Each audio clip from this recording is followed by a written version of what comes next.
Hello, Tara. It's so nice to have you on the show today. How are you doing? I'm good, thank you, Yeah, Elisha. I'm so yeah. happy to be here with you and your listeners. Awesome. And thank you so very much for being here. You see, I truly appreciate you. And you see, Tara, oftentimes I love to thank my guests for two things. And I do this so often to the point where it has become my anthem. So, firstly, Tara, I want to say thank you so very much for investing in yourself. You say you are on this platform right now because you did invest it in yourself. And oftentimes I love to make reference to the amazing mango tree. You say some couple of Mhm, months back, I was on a particular road, and just mhm, by the roadside here, there was this very tall, unattractive mango tree. And I used the word unattractive because the mango tree's got no mangoes on it, and the leaves, they were all dry. So I just walked past it and I went my way. But you see, Tara, just recently I was on that same road, and this time around, mm, a lot's changed about the mango tree, you see.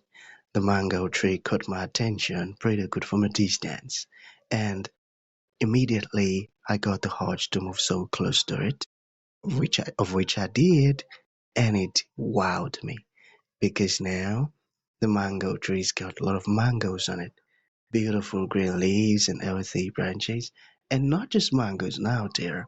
I'm talking mhm. about ripe mangoes. It was such a lovely experience that day, and I was so excited.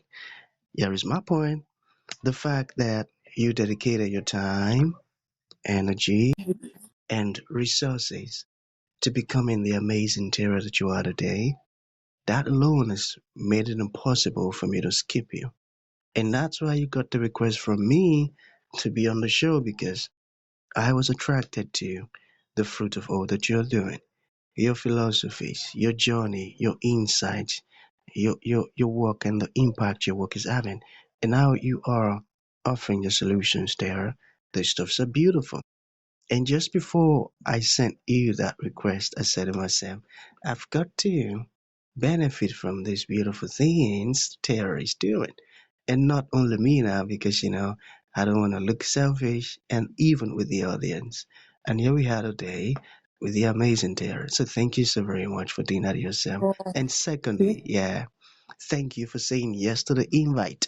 Because if you had said nope, there was nothing Elisha could do about it. Thanks so much, yeah. Tara. Oh, it's so good to be here. And I love how you brought up that metaphor of the mango tree because that's just it in life. We could, with all our hardships that we go through, we can dry up like that mango tree. And if we stay in that low frequency of being sad and stuck in our hardships and only seeing, the negative things that are going on in our life, how can we let those fruits of our spirit grow, and how can we make our relationships and our life more abundant when we stay stuck in those ways. So thank you for bringing that up about the mango tree, because that's how our life is, right? Right, As humans, we there is hope for us to evolve and to help each other up, and see the goodness in the world. And even if we're struggling, there is a glimmer of joy and hope to help us through. right. And that's so true. Thank you for saying that. So let's just get right into it. You see, I am quite excited to have you on the show today, Tara, for some reasons. Firstly, Oh, my interest in knowledge seeking. I believe in order for one to transition from a terrible situation to that of a beautiful one, Tara, I believe it takes the application of knowledge, quality information, and not just knowledge alone, but the application of it. And you see, Tara, ever since I discovered that light in the Hebrew means knowledge and darkness ignorance, I've been so keen to knowledge seeking. Why? Because I do not want to remain in the dark. So that's going to make our conversation today very important to me and even to the listeners. And the second reason why I'm excited to have the incredible Tara on the show is for the sake of the audience. You see, we live in an age where information is as abundant as grains of sand. We've got lots of information flying out there. So these folks trust me for quality, eye-opening, and very important information, of which I am totally convinced there that our conversation is going to be insightful and impactful. So, for that reason, Tara, let's get started with your introduction.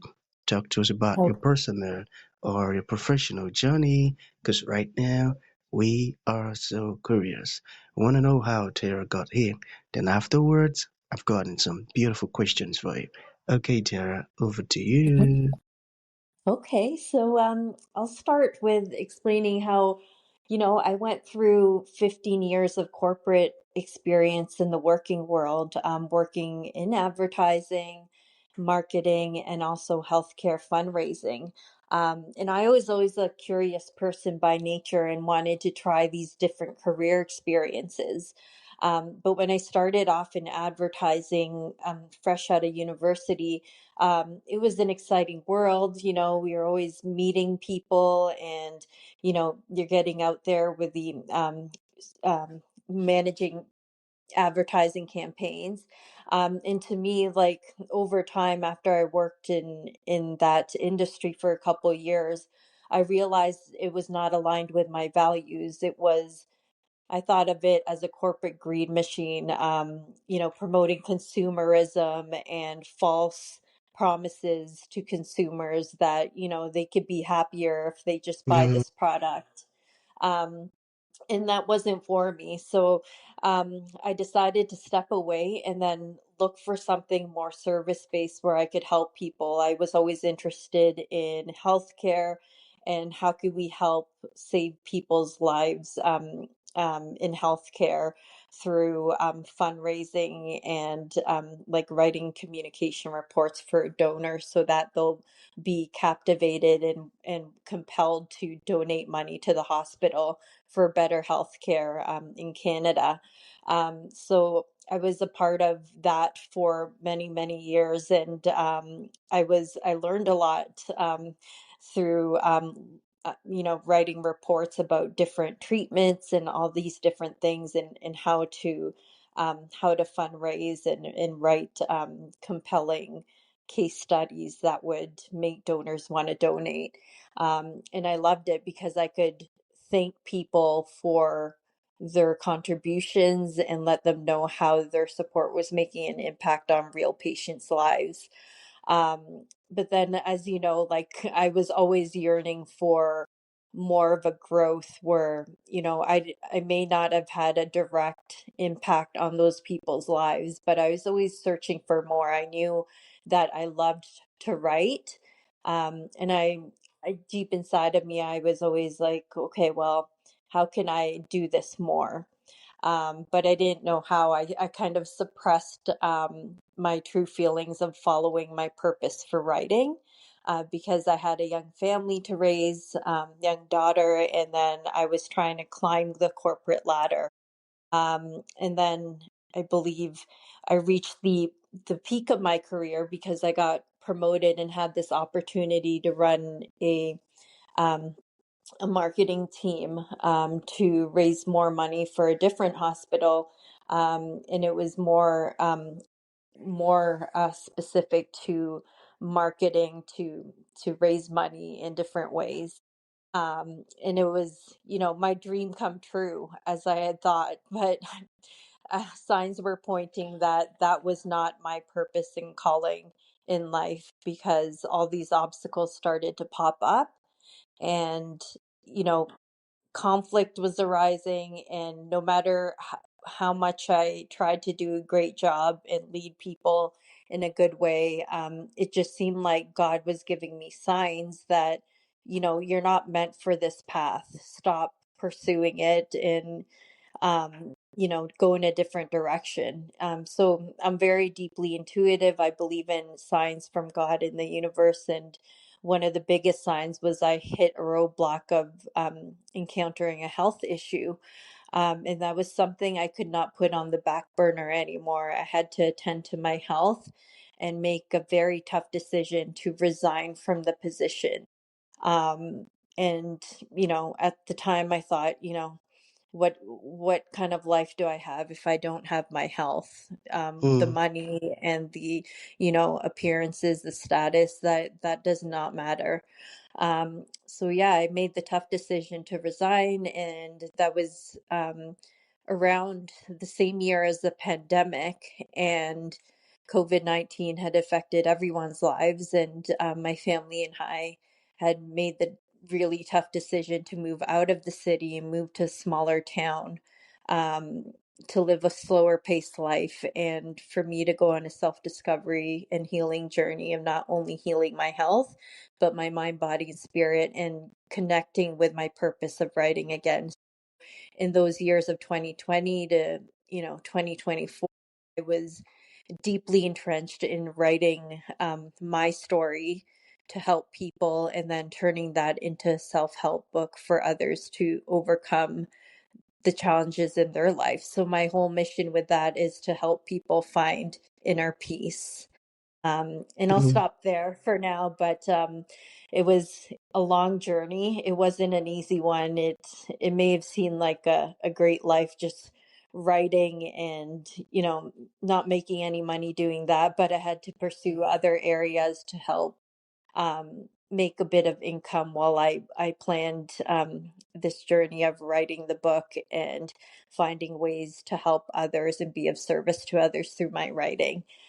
So I, along the way, I found a joy also for editing other people's books, and putting good mm. energy and karma out into the world by helping other people's dreams come true by editing their books, but at the same time working on my craft. And I talk about in the book how I can help people find their purpose, because a lot of people are lost. They don't know what their calling or purpose is in this world. And many people are stuck living, working jobs that they're very unfulfilled in, Right. and are making them miserable. So that is my whole hope with this book, as well as I show people how to go on that self discovery journey of finding their calling. Amazing, amazing. I tell you, that's a beautiful one you're doing. The fact that you made that tough decision, that has placed you in a position where others could call you inspiring. So I love what you're doing, and I truly appreciate it. So you talked about helping others find inner peace. So I want us to begin from there. So how do we find inner peace? Yes, that's a great question, Elisha. It's, I'd say, start small and start simple. With me, when you're going through struggles, it can be overwhelming to think about, oh, how can I really get to a place of inner peace? For me, it was my faith in God, and, being true to my faith and starting off my day with small prayers to set the tone for my interactions with others. So I'd pray over, please God, bless my interactions with all the people I come across today, and help me to create warm and healthy relationships with others, especially with my family. So just starting off with, like a prayer to God, or, if you're not extremely spiritual or religious, you can say a little affirmation to begin your day. You can wake up and say, today's going to be a great day, and I'm going to do the very best I can, and forgive myself and be compassionate for myself if I feel like I'm not getting it right today, because the fact is we are human, we're going to fail, and we have to learn from those lessons and not be hard on ourselves, because it's all part of humanity, where we are, we're going to have mistakes, and our relationships are going to be complex and not perfect, but it's a matter of letting go and not clinging to how we want our life to be and how we want our relationships to be. could we just live in a state of observation in our lives and let ourselves be and go with the flow? I think not putting pressure on ourselves and living a life like that, that's more slow paced, is a number one key ingredient to inner peace. And spending time in silence on your own, either in a room, meditating, or going for a walk and in nature, that's very healing and therapeutic. And you'll find, being able to sit still with your thoughts going on those walks is very therapeutic and will help you find that harmony. We can't rely on other external things or people or Right. places to make us happy. Can we find that happiness and joy within through the struggles that we face? And I find, a lot of us carry guilt, like, oh, why should I be happy? You know, um, I'm having problems in my life right now, or a loved one is, suffering from something. Can we try to move away from focusing on those problems that are very deep for us and find a little silver lining in our day and give ourselves the gift of joy, even if that only lasts for 5 or 10 minutes while you're going for a walk? I think everybody deserves that. Living in a fast-paced world, if when you learn to sit with yourself and listen to nature and the birds while you're walking, connecting with nature again, and just being mindful of your senses while you're outside walking alone with your thoughts. You could speak to God and the universe and whoever you believe in, whether that be Allah or um, the God or Buddha or whatever religion or spirituality you're from. Just speak to that higher power in your own mind. Whatever you need help with, ask questions and the answer will appear. It doesn't happen overnight, but if you continue to talk to the higher power in your mind and ask for guidance and help, there will be signs that show up in different ways. And one example of that is, many years ago when I was on the self-discovery journey of finding my writing again and writing my stories and beginning to write this book. I started off as, journaling about my stories that really, you know, were a roadblock in my life, and I had to let go of that and heal those parts of me. And I find that while I was doing that, everywhere I looked, whether I watched movies or listened to podcasts or just was in public and I heard someone speaking about something, the topic of books and writing would always pop up. And that was my sign and my breadcrumbs that I speak Mm, about in my book that clearly was a guidance for me, my guardian angels and the Holy Spirit showing me that this is the right. calling you're meant to pursue. So I advise your listeners out there and you as well, Elisha, to look out for those signs in whatever way they come. They may be subtle at first, but you'll notice repetitive patterns of where the higher power of God is guiding you to. And I encourage people not to suppress that. Listen to that inner voice, watch those signs, and follow that, because that is your guidance and that will lead you to fulfillment and finding your higher potential. Mm, And that will lead to your joy, because you're not being stuck in something that is not meant to be your destiny. And I know, as hard as that may sound, logically speaking, some of these things we're meant to do as our purpose and calling in life may not make sense logically in our brains, where we may be thinking, okay, well, that's not going to help um, me earn an income or provide for my family. So, but if you're 100% strong in your spirituality and you believe in this guidance, I encourage you to follow it, because when you have a trust like that, that's going to lead you to your greatest potential. And God in the universe will take care of your needs. your financial, mental, emotional, spiritual, and physical needs.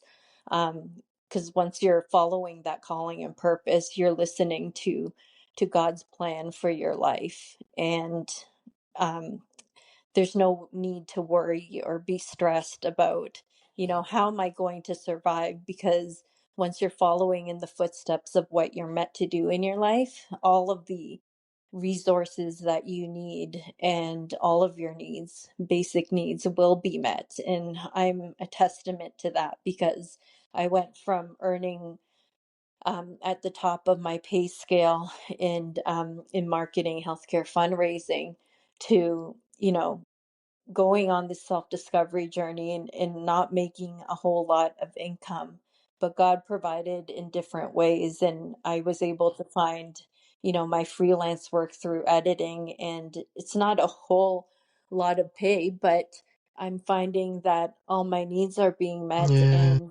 I'm not needing to be rich or need right. so much money to be happy, like of course I'd love to go on more traveling adventures and all these different things. But I just feel so content and at peace, not trying to strive for more wealth and nice things and um, more like material things. I just feel this incredible harmony in my mind, body, spirit that I've never felt before, and I know it's because I'm following the purpose God in the universe has always planned for me.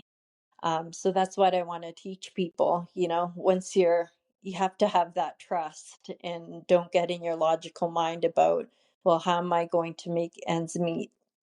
God will find a way for you. And he always will. And I can Yeah. relate to that so well. I can relate to that so well. And thank you for Yeah. sharing that. And I love the fact that you mentioned the Holy Spirit, and to Jesus alone be all the glory. So, to bring this to an end, Tara, I want us to briefly talk about your book. Okay, so how did you come up with the title, and what do you hope readers take away from your book? Yes. So the title is Life Hacks for Healing and Harmony. And I knew that the word life hacks had a very positive connotation with people because life could be very challenging and difficult at times.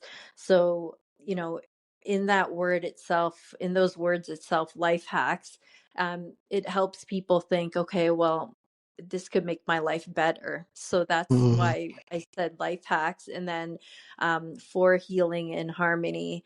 Um, Healing is the first step to finding your inner harmony, and the first step with all of that also comes awareness.